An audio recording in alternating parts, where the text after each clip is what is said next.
우리 같이 하나님 말씀 보시겠습니다. 에베소서 6장 10절에서 24절까지 말씀입니다.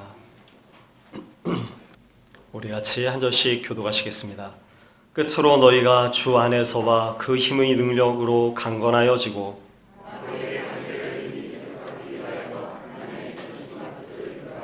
우리의 씨름은 혈과 육을 상대하는 것이 아니요 통치자들과 권세들과 이 어둠의 세상 주관자들과 하늘에 있는 악의 영들을 상대함이라.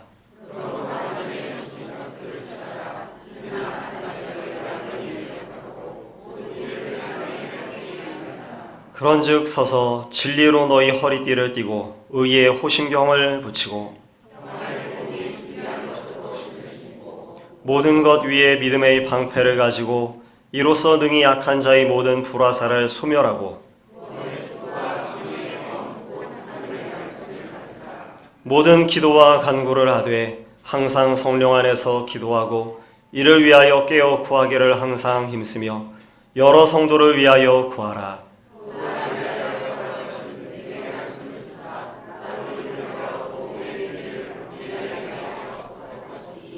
이 일을 위하여 내가 쇠사슬에 매인 사신이 된 것은 나로 이 일에 당연히 할 말을 담대히 하게 하려 하심이라.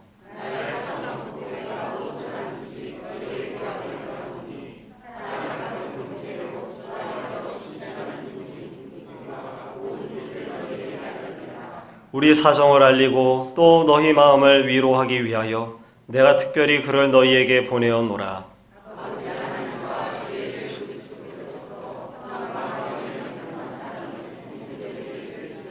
함께 하겠습니다. 우리 주 예수 그리스도를 변함없이 사랑하는 모든 자에게 은혜가 있을지어다. 아멘. 여러분께 먼저 질문을 하나 드리고 싶습니다. 사랑하는 성도 여러분, 주님을 사랑하십니까? 정말 주님을 사랑하십니까? 우리가 주님을 참으로 입술의 말로만이 아니라 마음의 상태로만이 아니라 우리의 삶으로, 우리의 입술의 언어로, 우리의 삶의 선택으로 주님을 사랑하는 것을 분명히 드러내고 증거하는 우리 희망찬 교회 귀한 하나님의 사람들 되시기를 간절히 소망합니다. 우리가 그렇게 주님을 사랑할 수 있다면 그 이유는 한 가지일 것입니다. 그것은 우리 안에 주님을 향한 사랑이 어느 날 우리 속에서 샘솟았기 때문이 아니라 우리는 완악하고 우리는 악하기 그지없지만 우리 하나님께서 우리를 부르셨고 우리를 향하신 하나님의 사랑을 먼저 보여주셨기 때문에, 그래서 그 하나님의 사랑 때문에 여전히 우리의 삶들 가운데 악함이 있고 부족함이 있고 또 때때로는 환난도 있고 어려움도 있고 외로움과 억울한 일들도 우리 가운데 있지만, 그러나 그럼에도 불구하고 하나님께서 우리를 사랑하신 그 사랑이 너무나도 크기에 그 모든 상황과 처지 가운데서도 주님, 제가 주님을 사랑합니다 라고 고백할 수 있는 것입니다. 간절히 소망하기는 저와 여러분 우리 모두가 그렇게 신앙생활을 해 나아가면서 주님을 더 알아가고 주님을 더 사랑하게 되어지기를 간절히 다시 한번 소망합니다.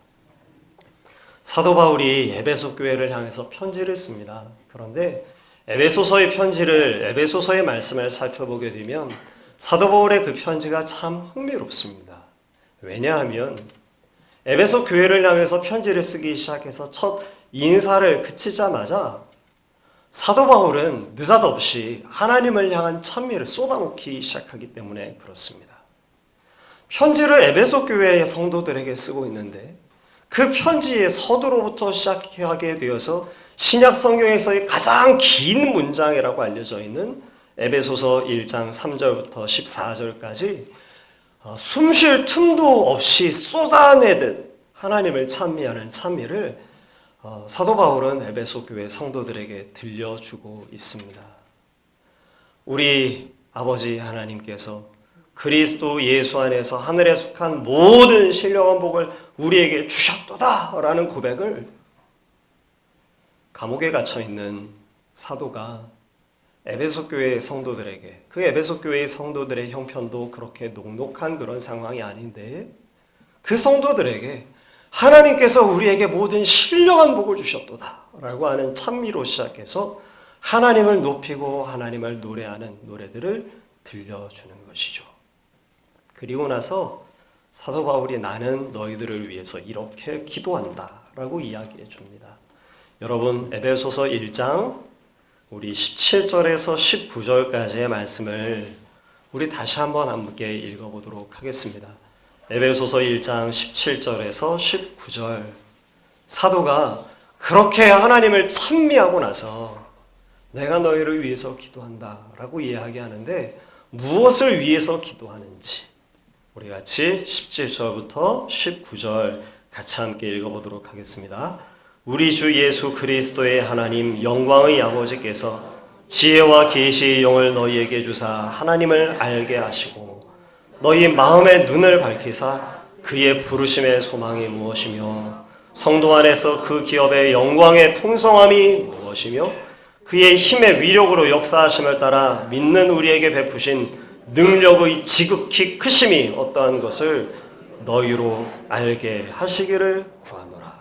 마치 그렇게 그 하나님을 안다면 그 하나님이 어떠한 분이신지, 그 하나님께서 우리에게 주신 소망이 도대체 무엇인지, 하나님께서 우리에게 베푸신 역사가 참으로 크고도 놀라운데 그 하나님의 역사가 얼마나 큰 것인지를 너희가 알기만 한다면, 우리가 하나님을 알기만 한다면 내가 여호와께 그렇게 찬미의 노래를 부르지 아니할 수 없는 것처럼 비록 감옥 가운데 옥에 갇혀 있어도 하나님을 찬미할 수밖에 없는 나처럼 에베소 교회의 성도들 너희들도 그 하나님을 알기만 한다면 하나님을 의지하고 그 하나님을 믿는 믿음으로 세상을 이기고 또 하나님을 찬미할 것인데 라고 그렇게 들려주듯 하나님을 찬미하기를 마다하지 아니하였던 사도 바울은 내가 너희를 위해서 기도한다. 너희가 하나님 알게 되어지기를, 너희 안에 하나님께서 주신 소망이 무엇인지를 너희가 알게 되어지기를, 또 하나님께서 우리에게 베푸신 역사가 얼마나 크고 놀라운 것인지를 너희가 알게 되어지기를 위해서 내가 기도한다. 그렇게 사도 바울은 우리에게 권면해주고 있는 것입니다. 그러므로 오늘 제가 다시 한번 또 말씀을 따라서 여러분께 그리고 또 제 스스로에게 한번 묻고 싶습니다. 사랑하는 성도 여러분, 하나님을 찬미하는 인생을 살기를 소망하십니까? 다시 한번 여쭤보겠습니다. 그 하나님을 찬미하는 인생을 살기 위해서 우리에게 반드시 필요한 것이 있습니다. 그것이 바로 하나님을 아는 것입니다. 사랑하는 성도 여러분, 하나님을 알기를 힘쓰시겠습니까? 아멘. 하나님을 알아야만 아는 것이죠. 하나님을 어떻게 알아야 되겠습니까?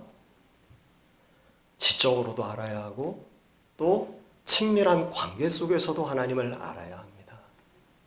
우리의 누군가를 아는 인격적 알미라는 것이 그러한 것처럼 날마다 함께 동행하는 친밀한 관계 속에서, 그 관계 속에서 하나님을 알고 말씀 가운데 계시하신 그 계시를 따라서, 하나님의 말씀을 따라서 하나님이 어떠한 분이신지, 우리를 향하여서 갖고 계신 뜻이 무엇인지를 그 하나님의 말씀을 우리가 진지하게 묵상하고 그 말씀을 새기고 살피면서 그 하나님을 아는 것입니다. 그렇게 우리가 하나님을 알 때 비로소 우리의 속사람이 강건하여지는 것이죠. 그래서 예수님의 이름으로 다시 한번 축원합니다. 우리 희망찬 교회 성도님들 한 분 한 분이 우리 하나님을 알므로 친밀한 관계 속에서 하나님을 알고 하나님의 말씀 속에서 그 하나님을 알므로 우리의 속사람이 새로워지고 강건하게 하시는 하나님의 은혜가 있기를 간절히 소망합니다. 사도는 그렇게 하나님을 알아야 된다라고 그렇게 에베소서의 말씀을 통해서 권면합니다. 그리고 그 하나님을 알기만 하면 그것으로 되는 것인가? 그렇지 않죠. 4장 1절 말씀을 한번 보시겠습니까? 4장 1절 우리 같이 함께 한 목소리로 읽도록 하겠습니다. 그 하나님의 은혜를 받아 누린 사람들이 어떻게 살아야 하는가를 가르쳐 주는데 4장 1절 함께 읽겠습니다. 그러므로 주 안에 갇힌 내가 너희를 권하노니 너희가 부르심을 받은 일에 합당하게 행하여. 그러니까 우리 하나님께서 우리를 불러주시고 그거저 부르시는 것으로 그치지 않고 기대하시는 바가 있는데 그것이 무엇인가 하면 그 부르심에 합당하게 행하라고, 그 부르심에 합당한 모습으로 살라고 우리에게 말씀해 주고 계시는 것이죠. 그 구체적인 내용이 어떤 것일까요? 복음에 합당하게 하나님의 우리를 부르신 그 부르심에 합당하게 사는 것이 무엇이겠습니까?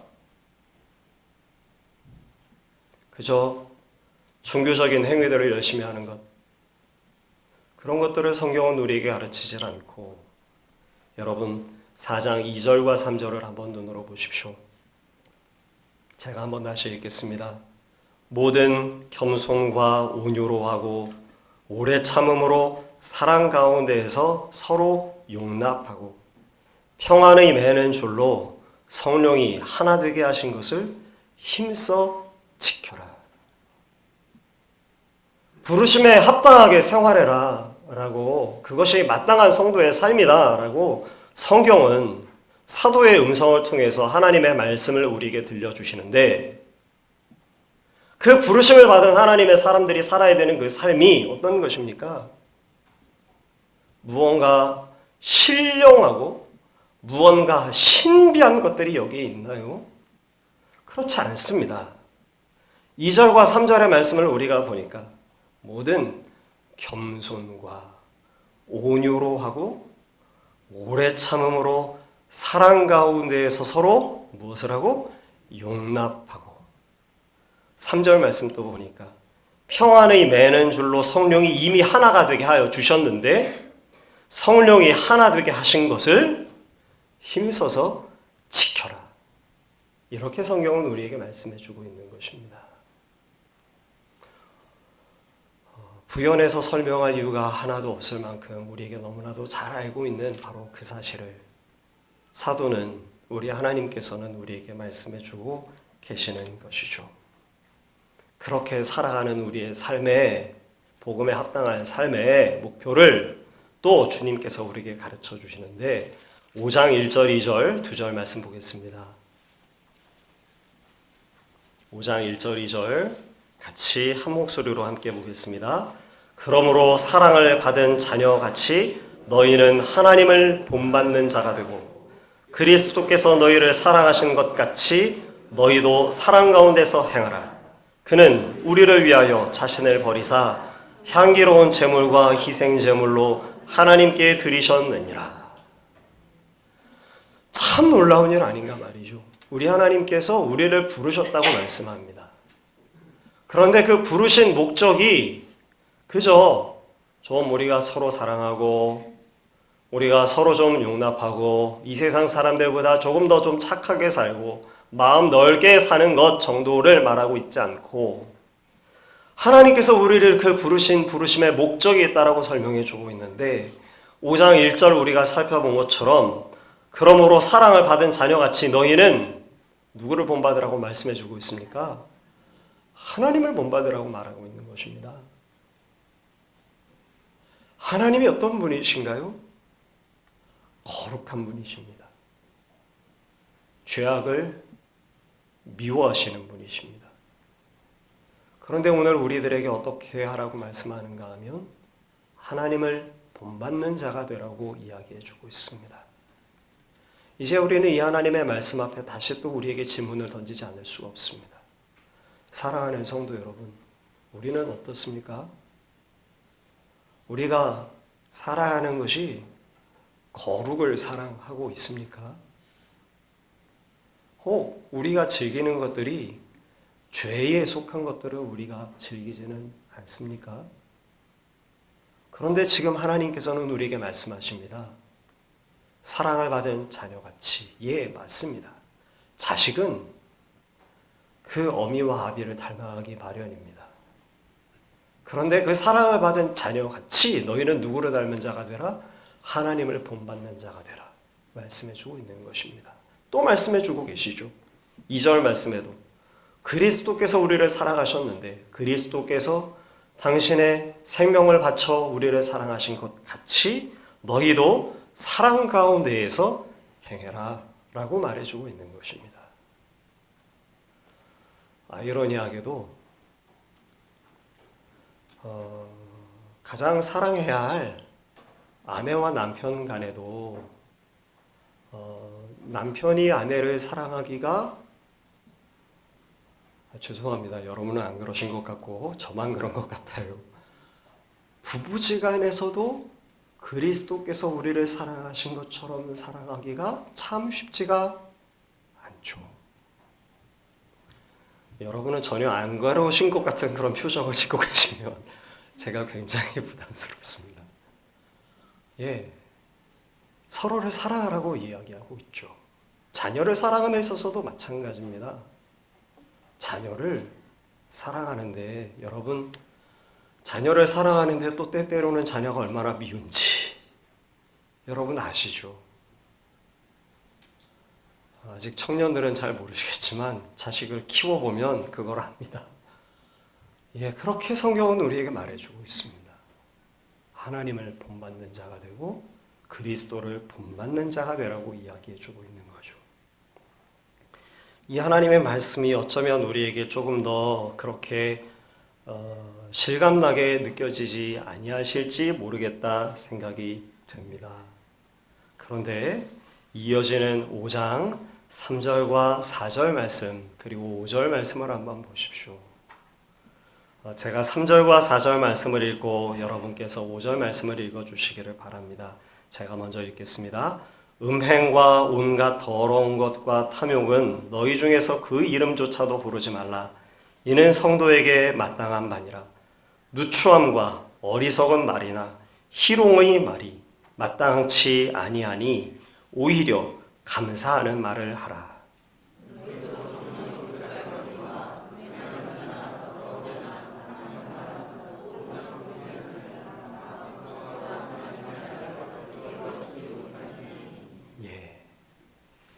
사도는 마치 경고하듯이 한 가지의 이야기를 들려주고 있습니다. 1절과 2절의 말씀을 통해서 하나님을 본받는 자가 되라, 그리스도를 본받는 자가 되라 라고 이야기해 주었다가 하나님의 나라의 그 기업을 받지 못하는 사람에 대해서 이야기를 합니다. 하나님 나라의 기업을 받지 못하는 사람이 있습니다. 누굴까요? 5절 말씀에 우리가 살핀 것처럼 우상 숭배하는 자. 우상 숭배하는 자는 하나님의 나라를 기업으로 받을 수가 없습니다. 그런데 지금 5절 말씀을 다시 한번 보십시오.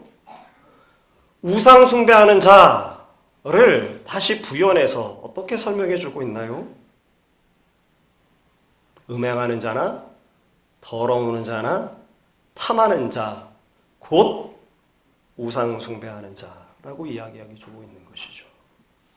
그러니까 오늘 우리가 쉽게 떠올릴 수 있는 우상 숭배, 어떤 하나님이 아닌 것을 하나님처럼 모시고 그 하나님을 섬기는 행위, 그것을 우상 숭배라고 우리가 생각하는데 그런 어떤 형태로서 혹은 어떤 모습으로 그려진 어떤 다른 신을 섬김을 우상 숭배로 사도 바울은 지금 이야기하지 않고 어떤 사람을 우상 숭배자라고 이야기하죠? 더러운 탐욕을 쫓아가는 자, 어리석은 말을 하는 자, 희롱의 말을 하는 자, 더러운 것과 탐욕을 행하는 자, 음행을 하는 자, 이와 같은 자들을 모두 한꺼번에 우상 숭배하자라고 지금 지칭하며 그런 사람들은 무엇을 기업으로 얻지 못한다? 하나님 나라를 기업으로 얻지 못한다. 여러분 이것은 정말 놀라운 일입니다. 사실 이 하나님의 말씀을 우리가 다시 깊이 생각해 보면 정신이 번쩍 들지 않을 수가 없습니다. 사도 바울이 지금 어느 누구에게 편지를 쓰고 있습니까? 믿지 않은 사람들에게 편지를 쓰고 있는 것인가요? 그렇지 않습니다. 에베소에 있는 교회 성도들에게 편지를 쓰고 있습니다. 그렇다면 그 에베소에 있는 편지의 이 수신자들, 에베소 교회 성도들은 어떤 사람들이죠? 주 예수 그리스도를 믿고 주 예수 그리스도를 하나님으로 믿는 사람들입니다. 그런데 그들에 대해서 지금 사도 바울이 편지를 쓰기를 무엇이라고 이야기하고 있는 것인가요? 더러운 탐욕을 쫓아 행하는 자들, 음행하는 자들, 마땅치 아니하는 말들, 희롱의 말들, 더러운 것들, 이 모든 것들을 행하는 자가 곧 누구다? 우상숭배하는 자다. 또 그리고 그 우상숭배하는 자는 하나님 나라의 기업을 얻을 수 없다라고 경고해주고 있는 것입니다. 이 하나님의 말씀을 다시 한번 살펴보게 되면 정말 가슴이 떨리는 것 같습니다. 왜냐하면 저의 모습 가운데도 이러한 모습들이 있는 것을 발견하기 때문에 그런 것이죠. 여러분, 지금 이야기하고 있는 이 말씀들 가운데 자유할 수 있는 분이 정말 혹시 있으십니까? 아무도 없을 것이라고 저는 생각합니다. 사람이 더러운 것과 탐욕과 우리 속에 있는 어리석은 말, 누추한 말, 그리고 희롱의 말들, 이런 것들이 우리의 삶들 가운데서 아주 쉽게 발견되어지는 것들 아니던가요? 왜 이것을 우상숭배라고 이야기하나요? 우상숭배는 무엇인지 우리가 잘 알고 있습니다. 우상숭배가 바알과 아세라 섬기는 것 아니죠. 우상숭배의 본질은 무엇입니까? 자기를 사랑하는 것이 우상숭배의 본질입니다. 하나님의 뜻을 따라서 살아야 되는 것이 우리 기독교 신앙이라면, 우상숭배는 내가 스스로 하나님 돼서 나의 욕심을 따라 내 원하는 바를 이루기 위해서 살아가는 것이, 그것이 바로 우상숭배죠. 그런데 그러한 삶의 자세를 갖고 있기에 희롱의 말과 더러운 탐욕을 따르는 그런 삶을 살게 되는 것입니다. 그런데 그와 같은 사람들은 하나님의 나라의 기업을 얻지 못한다라고 성경은 우리에게 말해주고 있는 것이죠. 오늘 우리가 이 하나님의 말씀을 살펴보면서 그러면 우리는 어찌할꼬? 라고 하는 질문을 던지지 아니할 수가 없습니다. 우리가 어떻게 하면 참된 하나님 나라의 기업을 상속받는 하나님의 사람으로 설 수 있을까요? 주 예수 그리스도를 믿는 믿음은 물론이요, 그 믿음에 합당한 삶을 갖는, 그러니까 우리의 신앙과 우리의 삶은 일치되게 되어져 있는 것인데 그렇잖아요. 우리의 신앙이 있는데 우리의 신앙과 우리의 삶이 다를 수 있겠습니까? 그럴 수 없는 것이죠. 우리의 신앙과 우리의 삶은 일치되게 되어져 있는 것입니다. 그러면 우리가 어떻게 그 신앙의 일치된 삶을, 그리고 주님을 믿는 믿음을, 그 믿음에 합당한 또 삶을, 마치 체인처럼 돌아가는 이 서클 같은 우리의 삶을 우리가 온전히 살 수 있겠는 것인가? 오늘 에베소서는 바로 그와 같은 이야기들을 우리에게 들려주면서, 그러니까 하나님을 알고 주 예수 그리스도의 베푸신 그 보혈의 은혜를 우리가 덧입고, 그 은혜를 덧입었다면 그 은혜에 덧입은 것에 합당한 삶을 사는 게 마땅하다라고 사도가 우리에게 들려주고 있는데, 바로 그 일을 위해서 오늘 우리가 강하여져야 된다고, 우리가 굳건하여져야 된다고 사도는 가르쳐주고 있는 것입니다. 우리 6장 10절과 11절 두 절의 말씀을 같이 함께 읽도록 하겠습니다. 오늘 본문의 말씀이 전신갑주를 입으라 라고 들려주시는 말씀인데, 전신갑주의 내용이 그렇게 복잡한 것이 아니고 그 전신갑주를 입어야 되는 이유가 더 중요한 것입니다. 우리 같이 10절과 11절 말씀 같이 함께 읽겠습니다. 끝으로 너희가 주 안에서와 그 힘의 능력으로 강건하여지고 마귀의 관계를 능히 대적하기 위하여 하나님의 전신갑주를 입으라. 사도는 오늘 우리에게 말씀해주고 있는 것이죠. 우리 하나님께서는 사도를 통해서 우리에게 말씀해주고 있는 것입니다. 무엇을 말씀해주고 있는 것입니까? 우리가 하나님을 알고 그 하나님께서 우리를 부르신 그 부르심의 은혜를 우리가 알고 그 부르심에 합당한 삶을 살려고 한다면, 하나님을 본받고 그리스도의 정신을 가지고 우리의 이웃을 서로 대하는 모습으로 살아가기 원한다면 우리에게 반드시 필요한 것이 있다는 것이죠. 그것은 무엇인가 하면 주 예수 그리스도 안에서 우리가 강건해져야만 하는 것입니다. 그래서 6장 10절과 11절 말씀에 너희가 주 안에서와 그 힘의 능력으로 강건하여져라. 또 11절 마귀의 관계를 능히 대적하기 위해서 하나님의 전신 갑주를 입어라 라고 말해주고 있는 것입니다. 오늘 우리가 함께 읽고 있는 전신 갑주의 모습들은 사실 그림 언어입니다. 우리가 무언가를 설명할 때 그 설명을 상대방이 더 쉽게 잘 알아듣기 위해서 우리가 어떨 때 때때로는 그림을 그리듯 설명해 줄 때가 있잖아요. 그렇게 지금 사도 바울이 우리가 어떻게 해서 주 예수 그리스도의 정신을 가지고 하나님께서 베푸신 그 은혜를 마음 가운데 누리며 성도로서 그 성도에 합당한 삶을 살 수 있을 것인가? 그러기 위해서는 주 안에서 강건하여져야 되는데 어떻게 강건하여지는 것인가를 그림을 그리듯 그림 언어로 설명해 주고 있는 것이죠. 사실 이 그림을 우리가 이 말씀을 우리가 좀 더 쉽게 이해하려고 한다면 이 앞에 로마 병정을 한 명 좀 데려다 놓으면 아마 중무장한 로마 병정을 한 명 데려다 놓으면 아마 더 쉽게 이해할 수 있을 거예요. 에베소 교회 성도들은 사도의 이 편지를 받으면서 바로 그것을 떠올립니다. 어떤 모습으로 무장하고 있습니까? 완전 무장을 갖추고 있습니다. 머리로부터 살펴보면 투구를 썼고요. 가슴을 보호하는 호신경을 착용을 했고요. 허리띠를 졸라맸고 그리고 두 발엔 튼튼한 군화를 신어서 두 발을 땅에 디디고 굳은 모습으로 서 있습니다. 한쪽 팔에는 전신을 가릴 수 있을 만큼의 로마 병정들의 그와 같은 방패를 가지고 있고 또 다른 한편에는 로마 군인들이 사용하는 약 한 60cm 정도쯤 되는 날선 검을 지니고 있는 모습이 바로 에베소 교회 성도들이 떠올리는 그림인 것이죠. 그렇게 그림 언어를 통해서 사도가 우리가 어떻게 강건하여져야 하는지, 우리가 강건하여져서 어떻게 하나님을 닮아가고 하나님을 본받는 자가 되고 그리스도를 본받는 자가 되는지, 그 부르심에 합당한 삶을 사는지, 또 주님께서 우리에게 베푸신 은혜를 우리가 어떻게 더 깊이 알 것인지를 가르쳐 주는데 그 무장들을 간략간략하게 잠시 좀 생각해 볼 수 있으면 좋겠습니다. 이 말씀들을 우리가 함께 살필 때 여러분 지금 사도가 그려주고 있는 전신 갑주를 입은 성도가 어떠한 사람일지를 여러분 뇌리에서 한번 생각해 보시기를 바랍니다.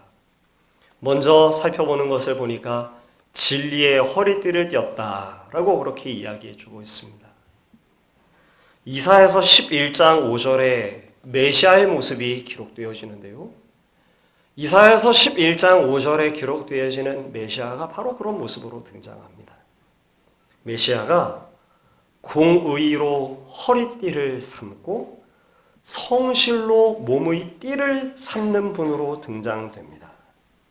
그리고 그 이사야서에서 기록한 성실이라고 하는 그 단어가 오늘 우리가 함께 읽고 있는 에베소서에서 진리라고 하는 이 용어로 다시 또 사용됩니다. 그러니까 어떤 뜻인가 하면 진리의 허리띠라고 하는 바로 그것은 성실한, 또 달리 표현한다면 마음과 행동이 진실한 사람이라고 생각하시면 됩니다. 악한 마귀의 괴계와 대항하여 싸우는 성도가 군사의 모습으로 용사의 모습으로 서 있는데 그 용사가 진리의 허리띠를 띠고 있습니다. 그것이 어떤 것인가 하면 진실한 마음과 행동이 동일한 일치되어지는 한 사람인 것이죠. 이제 우리가 생각해 볼 수 있을 것입니다.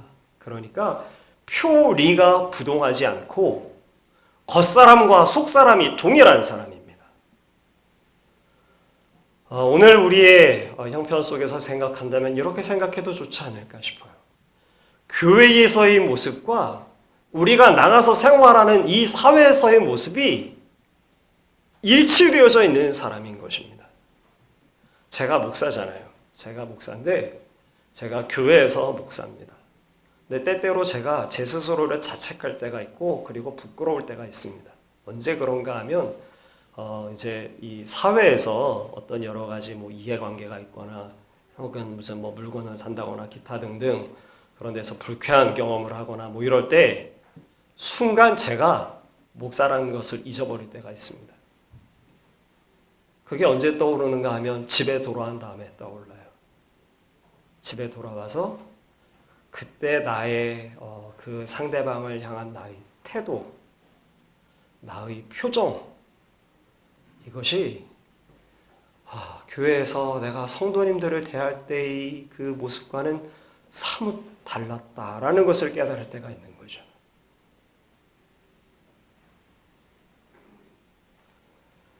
진리의 허리띠를 띈 사람은 어떤 사람입니까? 동일한 사람입니다. 교회에서나 바깥에서나 내 가족에게나 혹은 또 다른 사람에게 있어서는 신앙과 삶이 일치되어져서 그 일치됨이 내면은 물론이고 나의 외면에 있어서도 이 사람이나 저 사람이나 대할 때에도 동일한 신실한 모습을 보여주는 사람이 바로 이 진리의 허리띠를 띈 사람입니다. 이제 우리가 생각해 보실 수 있죠. 이 영적 무장을 갖춘, 그러니까 전신갑주를 입은 사람이 어떤 사람인가? 참 진실한 사람, 거짓됨이 없는 사람, 이러하든지 저러하든지 한결과도 같은 사람의 모습이, 신앙으로 살아가고 있는 한결같은 사람의 모습이 바로 이 전신갑주를 입은 사람입니다. 그의 믿음의 상태에 대해서 또 묘사해 주는 것 같은데 그가 의의 호심경을 갖췄다라고 성경은 우리에게 들려줍니다. 이 의의 호심경이라고 말한다면 이것은 심장을 보호하는 방어용 장비가 되겠죠. 의라는 것은 성도가 맺어야 하는 인격의 결구합니다. 그런데 또 그것보다 더 큰 의미는 우리가 여러 가지 흠이 많고 부족하지만 예수 그리스도 안에서 우리를 의롭다라고 칭해 주시는 하나님의 의의 판결을 떠올리게 합니다. 그러니까 이 성도는 어떤 사람인가요? 여러 많은 참소가 있어도 그래도 주께서 나를 의롭다라고 칭해 주셨다라고 하는 분명한 자긍심과 의지를 갖고 있는 바로 그런 사람입니다. 평안의 복음에 준비한 것으로 신을 신었다라고 이야기해 주고 있습니다. 여러분, 우리의 신앙이 어디에 기반을 두고 있나요? 그것은 바로 복음에 우리가 신앙의 기반을 두고 있습니다. 복음이 흔들리게 되어지면 예수 그리스도로 인하여서 우리가 죄의 속함을 받고 하나님과 화해하게 되었다라고 하는, 그래서 하나님의 상속자가 되었다라고 하는 이 복음이 흔들리게 되어지면 우리의 믿음 전체가 흔들리는 것이죠. 그런데 그 복음에 굳은 신발을 신었다고 튼튼한 군화가 그것을 신은 군인을 견고하게 세워주는 것처럼 복음을 믿는 사람에게 주는 견고함과 확고 부동함이 있다고. 견고함은, 이 복음은 가장 견고한 발판이 되는 것이라고 우리에게 또 가르쳐주고 있는 것입니다. 믿음의 방패가 언급되죠. 로마 군인의 방패는 약 길이가 한 120cm 정도쯤 됩니다. 제 키가 170 정도쯤 되는데, 그러니까 제가 조금 몸을 움츠리면 제 전신을 감출 수 있는 그런 방패죠. 폭이 약 75cm 정도쯤 되어지고 두께가 약 5cm쯤 되는데 그것이 다 가죽과 천을 덧대고 덧대서 만들어진 그런 방패입니다. 그러니 불화살이 날아오는 상황이 되면 어떻게 할까요? 그 방패를 물에 적시죠. 그래서 불화살도 막아내는 것이 로마 군인의 방패입니다. 우리에게 참소하는 사단의 유혹이 있습니다. 우리를 낭망시킵니다. 또 우리를 지치게 만들어버리는 그런 괴계들이 있죠. 그런데 바로 그때에 방패로 막아냅니다. 어떤 방패입니까? 믿음의 방패로. 믿음의 방패로 우리가 적의 불화살을 막아내는 것이죠. 구원의 투구를 썼다고 또 말해주고 있는데 이 구원의 투구는 오늘 성경엔 구원의 투구를 가지라라고 이야기해주고 있으나 그 원래 의미는 구원의 투구를 받으라라고 하는 의미가 더 가깝습니다. 그러니까 하나님께서 우리에게 구원의 투구를, 구원의 은혜를 주신다라고 말씀하는 거죠. 성령의 검은 무엇이라 말했는가 보니까 하나님의 말씀이라고 말해주고 있습니다. 하나님의 말씀은 어떤 능력을 가지고 있죠? 우리가 히브리서의 말씀을 통해서 아는 것처럼 좌우의 날선 어떤 것보다도 예리한 말씀으로 악마의 심장을 찌르나요? 아니죠. 좌우의 날선 어떤 것보다도 예리해서 그 하나님의 말씀이 우리의 심령을 쪼갭니다. 그러니까 전신갑주를 입어서 신실하고 하나님께서 우리에게 주신 의의 판결이라고 하는 호심경을 붙이고 믿음의 방패를 갖고 하나님께서 주신 구원의 투구를 받아 쓴 그리고 복음이라고 하는 토대 위에 두 발을 굳게 디디고 선 성도는 또 한편 그 하나님의 말씀을 지니고 그 하나님의 말씀으로 인해 날마다 나의 심령을 새롭게 하고 어느 한순간 다시 또 무디어지고 감각마저도 잃어버리고 많은 우리의 마음을 새롭게 하는 것이 바로 전신갑주를 입은 성도의 모습이라고 성경은 우리에게 가르쳐주는 것입니다. 사랑하는 성도 여러분, 전신갑주의 모습을 하나하나 다 아는 것도 소중한 일이지만 그 전신갑주를 입어서 우리가 해야 되는 일이 무엇인가를 아는 것이 더 중요한 일입니다. 우리가 그 전신갑주를 입어서 우리가 해야 되는 일이 무엇일까요? 영적 전쟁을 하는 것입니까? 예, 맞습니다. 그런데 그 영적 전쟁이 도대체 어떤 것인가요? 우리를 그리스도의 도에 복종시키는 것이 그것이 영적 전쟁인 것입니다. 더 이상 더러운 탐욕을 따라 살지 않고 더러운 말과 희롱의 말과 누추한 것들을 더 이상 따르지 않고 하나님의 거룩을 사모하고 죄악을 미워하며 그리스도께서 우리를 사랑하신 것처럼 우리가 우리 이웃들에게 사랑으로 나아가는 그 구체적인 관계들을 또 사도는 우리에게 들려주고 있죠.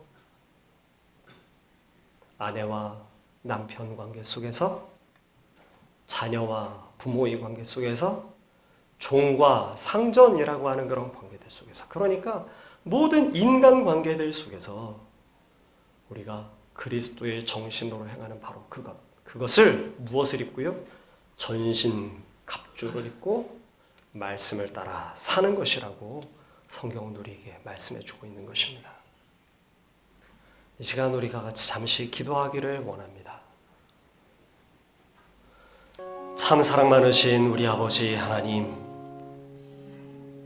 이곳에 모인 우리 모두가 우리 아버지 하나님께서 베푸신 예수 그리스도의 그 보혈의 피로 구속함을 얻어 하나님께로부터 감당할 수 없는 큰 은혜를 구원의 은혜를 덧입은 하나님의 사람들입니다. 아버지 하나님, 우리가 그 구원의 은혜를 덧입었기에 우리가 살아야 하는 삶은 그 부르심에 합당한 삶을 사는 것이 마땅할 것인데 주여, 우리가 얼마나 연약한 주, 그 말씀대로 그 은혜에 합당한 모습으로 살아가지 못할 때가 너무나도 많은 것을 이 시간도 주께 고백하오니 아버지, 우리를 불쌍히 여겨주시고 또 우리를 용서하여 주시옵소서. 우리가 주 하나님의 말씀을 따라 살아가기를 원하여 오늘 우리에게 말씀하여 주신 것처럼 하나님의 전신갑주 입기를 주님 원합니다. 진실한 사람, 의의 선고를 믿음으로 받고 믿음의 방패를 들고 구원의 투구를 쓰고 성령의 검 곧 하나님의 말씀을 지닌 하나님의 사람으로 오늘도 우리가 그 베푸신 은혜에 합당한 사람으로 서기를 주님 원하오니 주여 은혜 덧입혀 주셔서 주의 말씀을 따라 살아가게 되어지는 우리 한 사람 한 사람 모두가 될 수 있도록 은혜 내려 주시옵소서. 그와 같이 주 앞에 인도함 받고 주를 의지하고 주의 뜻을 따라 사는 것이 가장 즐겁고 기쁜 일인 것을 우리가 고백하며 그와 같은 귀한 하나님의 성도들에게 베풀어 주시는 우리 아버지 하나님의 크고 놀라우신 은혜를 우리 모두가 맛보기를 주님 원하오니 주여 우리에게 주의 놀라우신 은혜를 덧입혀 주시옵소서. 예수님의 이름으로 간절히 기도합니다. 아멘. 예수님 이 시간 나를 위해 피 흘리시고 죽으셔서 사흘 만에 부활하셔서 구원해 주신 것을 감사합니다. 연약한 손이지만 우리 아픈 자리에 연약한 자리에 나의 가슴에 손을 얹고 기도합니다. 예수님 피 묻은 손 얹어 주옵소서. 우리를 씻어 주옵소서. 우리를 깨끗하게 하여 주옵소서. 우리를 강건하게 하여 주옵소서. 우리를 새롭게 하여 주옵소서. 나사렛 예수 이름 명령하며 기도합나니 우리 성도들은 예수 이름으로 강건함을 받을지어다. 깨끗함을 받을지어다. 마음의 소망 기도의 제목대로 이루어질지어다. 우리 주 예수님의 이름으로 이부심을 믿고 기도드리며 이제는 우리 주 예수 그리스도의 크신 은혜와 하나님 아버지의 극진하신 사랑과 보혜사 성령님의 감화감동 충만 교통케 하심이 오늘도 하나님 앞에 나와서 예배를 드리는 살아오는 모든 성도들 한 분 한 분 머리 위에 또 가정 위에 자손들 위에 하시는 모든 일들 위에 우리 희망창교회와 캄보디아 성교원 이 나라 이 민족 위에 이제로부터 영원토록 함께 계실지어다. 아멘.